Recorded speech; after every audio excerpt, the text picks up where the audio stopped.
feast. The salad has some baked tofu, lettuce, radicchio, French radishes, red pepper. There's some marinated beet. It's like for a poke bowl.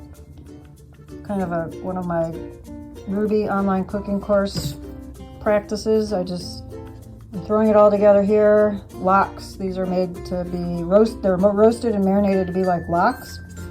Got leftover nice dark leafy greens, falafel. We have tahini dressing. Homemade tahini dressing and some red wine vinegar, quick pickled red onion, arugula, sprouts. And we kind of got to get going, so gonna end now. But what a feast! Looks beautiful.